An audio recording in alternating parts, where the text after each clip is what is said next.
Окей. Окей? Окей. Когда нарушитель не говорит по-английски, в помощь приходит смартфон. Так инспекторы объяснили бразильцам, что они двигались по автобусной полосе. It's your job. Это их работа, никаких проблем. Мы путешествуем на машине, которой 50 лет. Понятно, что могут возникнуть вопросы. Иногда полицейские даже фотографируются с нами. Years old, this car.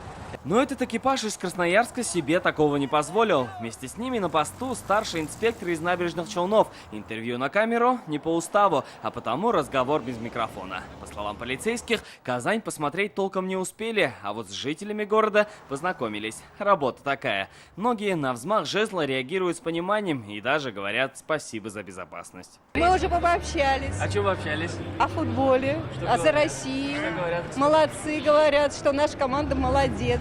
Беседовать с полицейскими – необычное хобби Кадрии Маковозовой. При виде камеры правоохранители, как им и положено, говорить отказались. Патрульные на Баумана приехали на командировку из Чувашии. В Казани не впервой. По выходным во время Мундиаля, говорят, удалось встретиться с родственниками. Как пройти к фанфесту, где поесть и остановиться. Покой полицейским только снился. Я просто, скажем так, давно здесь не был в Казани, поэтому немножко путаюсь.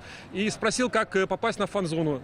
Прекрасно объяснили, вообще все замечательно. Так что работа полицейских супер. Как пройти знают, а вот сами в некоторых местах и не были. Служба, говорят, стражи порядка. А вот тем, кто работал на стадионе, повезло больше.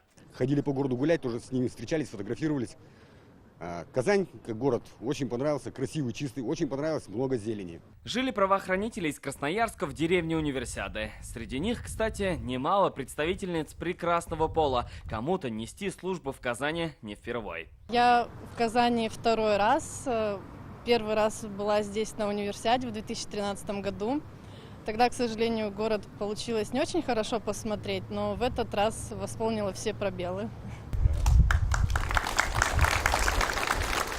За профессионализм, благодарности и памятные знаки. Их по итогам чемпионата мира получат больше 1000 полицейских, что охраняли покой Татарстана. Покидают правоохранители Казань с чувством выполненного долга. Чемпионат мира в столице прошел без происшествий. Салават Ухмадуллин, Марат Зайдуллин, Рамзиль Гарипов, ТНВ, Казань.